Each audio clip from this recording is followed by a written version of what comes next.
अब प्रश्न उठाने का नहीं, अब रिपोर्ट देने का समय आया है केजरीवाल साहब। जनता रिपोर्ट चाहती है कि 10 साल सत्ता में रहने के बाद आपने क्या किया, आपका रिपोर्ट कार्ड क्या है। आपके पास बताने को कुछ नहीं, केवल बयानबाजी के अलावा, आरोप प्रतिरोप के अलावा। आम आदमी पार्टी शून्यता पर खड़ी है। जो स्मोक टावर लगे थे वो भी आज बंद है। पराली पर डालने वाला गोल पता नहीं कब पंजाब पहुंचेगा। उनकी भगवंत मान की सरकार है, वहां पर उनसे क्यों नहीं प्रश्न करते। यमुना में वो कहते थे मैं खुद नहाऊंगा, लेकिन वो दिन कब आएगा केजरीवाल साहब। जश्न पर पटाखे चलाते हैं, लेकिन आपको भूल जाता है कि दिवाली के पटाखों पर आपको पोल्यूशन भी।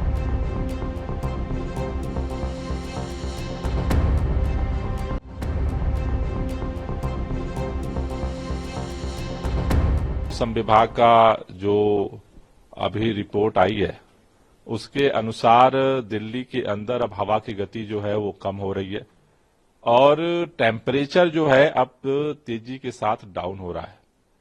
इन दो प्रतिकूल परिस्थितियों में दिल्ली का जो हवा की एयर क्वालिटी है वो पुअर कैटेगरी में पहुंच चुकी है।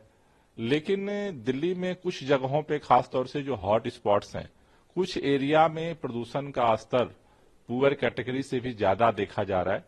इसको देखते हुए आज जितने हॉट स्पॉट्स हैं उसके लिए विशेष कार्य योजना जो है बनाने के लिए जितने हॉट स्पॉट्स हैं उनके जितने लोकल अधिकारी हैं, जो सेंट्रल अधिकारी हैं, उन सभी लोगों की मीटिंग 1 बजे दिल्ली सचिवालय में बुलाई गई है, जिससे कि विपरीत मौसम में भी हम जो हॉट स्पॉट्स है उसकी भी बेहतर तरीके से निगरानी की जा सके। सर, काफी प्लान तैयार किए गए थे। लगातार विपक्ष भी यही सवाल खड़ा कर रहा है कि किस प्लान तैयार किए गए, पॉल्यूशन को लेकर प्लान की बात की जा रही थी, लेकिन फिर उसके बावजूद, ये तमाम कोशिशों के बावजूद दिल्ली के लोग हवा भरी शहर में। देखिए, पहली बात तो कि विपक्ष को बोलने का हक ही नहीं है। भारतीय जनता, हम तो प्लान तैयार कर रहे हैं, हम तो कुछ कर रहे हैं। भारतीय जनता पार्टी की सरकारें तो सो रही हैं। उत्तर प्रदेश में भाजपा की सरकार सो रही है, हरियाणा में भाजपा की सरकार सो रही है, राजस्थान में भाजपा की सरकार सो रही है, केंद्र में भाजपा की सरकार सो रही है। तो भाजपा की सरकारें तो सो रही हैं, हम कम से कम सक्रिय होकर के प्रयास तो कर रहे हैं। विपरीत मौसम में भी कैसे ज्यादा से ज्यादा प्रदूषण का प्रभाव कम हो, इसके लिए दिल्ली सरकार सबसे ज्यादा सक्रियता के साथ काम कर रही है। दिल्ली के लोगों के साथ मिलकर के हमारा प्रयास जारी है और हमें भरोसा है कि हम ज्यादा से ज्यादा कैसे प्रदूषण की मार दिल्ली के लोगों पे विपरीत मौसम में भी कम पड़े, इसके लिए हम प्रयास जारी रखेंगे। सर, भाजपा नेता शहजाद पूनेवाला आज स्मॉग टावर पर पहुंचे। उन्होंने विरोध गैस मास्क लगाकर किया। उन्होंने कहा दिल्ली सरकार पटाखों पर बैन लगा सकती है, लेकिन 23 करोड़ रुपए खर्च करने के बावजूद इस स्मॉग टावर को बंद कर रखा है। कहाँ के स्मॉग टावर पे गए थे वो? सर, सीपी के आनंद विहार वाले पे नहीं जाएंगे जो केंद्र सरकार ने बंद कर रखा है। भारतीय जनता पार्टी के नेताओं से कहना है मेरा, नौटंकी करना बंद करो। सुप्रीम कोर्ट ने 2 स्मॉग टावर लगाने का निर्देश दिया था, एक दिल्ली सरकार का और एक केंद्र सरकार का।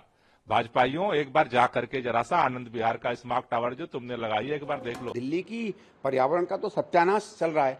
बीच में बरसात बहुत थी, आप देखिए अब की बार लंबा मानसून हुआ, जिसकी ये दुहाई देते हैं कि जब पानी की वाटर लॉगिंग होती है, जो मानसून के कारण नहीं है, इनके अपने निकम्मे, आम आदमी पार्टी के अपने निकम्मेपन से है कि ना ड्रेन वाटर साफ हो रहा है, ना सुएज साफ हो रहा है। खैर वो छोड़िए, तो ये बरसात के कारण इनको थोड़ी सी 2-3 महीने का वो मिल गई थी मोहलत। अब और जमुना जी में भी पानी ज़्यादा था, तो वो जो कुछ डेंजरस चीज़ें वो दिखती नहीं है। अब क्योंकि मानसून ख़त्म हो गया है, हवाएं भी उस हिसाब से चलना बंद हो गई हैं, तो जो बुरा हाल है हवा का वो आएगा ना। और इसके क्या कारण है साहब? देखिए, इसके कारण केवल ये नहीं है कि क्योंकि इस समय तो मुझे नहीं लगता कहीं पराली भी जल रही है, तो ये वो भी बहाना नहीं दे पाएंगे भाई। अभी तक तो रोज़ पराली पराली चिल्लाते थे, जिन लोगों को पराली का प नहीं पता था रोज़ पराली चिल्लाते थे। अब तो वो भी नहीं बहाना दे सकते। लेकिन बहाने के पीछे एक निकम्मी सरकार और उसका भ्रष्टाचार है। देखिए क्या हुआ है, आपने सड़कों की रिपेयर की बात की, सड़कें रोज़ उखड़ रही हैं, रोज़ गड्ढे हो रहे हैं। भाई मैं जानना चाहता हूं, जो कॉमनवेल्थ की सड़कें बनी थी वो तो आज तक चल रही हैं, तुम्हारी सड़कों को क्या हो गया है? तो ये महाभ्रष्टाचार के कारण, क्योंकि गड्ढे होते हैं, उससे धूल उड़ती है, उससे व्हीकल पोल्यूशन रुकता है, व्हीकल अगर स्लो स्पीड पे चलता है तो व्हीकलर पोल्यूशन आता है, इन कारणों से होता है, सिर्फ ज़्यादा या कम गाड़ियों से नहीं होता है। दूसरा क्या है, दिल्ली में आप कहीं चले जाइए, बेतहाशा इलीगल कंस्ट्रक्शन हो रही है, बेतहाशा, और वो सबको मालूम है, कॉरपोरेटर्स, विधायक और पुलिस और इनके विभागों के संरक्षण से चल रही है। और उसमें अगर आप देखें, ज़्यादातर जितने कॉरपोरेटर हैं, जितने एमसीडी का स्टाफ है और जितने विधायक हैं, वो सब आम आदमी पार्टी के हैं। तो इनका जो व्याप्त भ्रष्टाचार है बिल्डिंग में, उस कारण से भी पोल्यूशन हो रहा है। फिर जो पहले होता था कि हरियाली दिल्ली में बढ़ती चली जा रही थी, तो एक तरीके से प्रकृति का भी हम इस्तेमाल करते थे। आज पिछले 7-8 साल से जिस क्रांतिकारी तरीके से कांग्रेस के समय परिवर्तन हुआ हरियाली में, कुछ नहीं है। तो हर चीज़ों में ये फेल्ड सरकार है। अब इस सरकार का ये ठीक है, फ्री मामला करके लोगों को लालच देकर एक अपनी इन्होंने वोट में छोटी मोटी लोकप्रियता बना रखी होगी, लेकिन दिल्ली को इन्होंने एकदम बर्बाद कर दिया है। आज डॉक्टर लोग ये कहते हैं कि दिल्ली का जो सामान्य जन है वो दिल्ली के पोल्यूशन के कारण अपनी ज़िंदगी के 6 से 7 साल खो रहा है। आप ये मानिए कि दिल्ली में हर व्यक्ति के 7 साल सरकारी हत्या के कारण जा रहे हैं।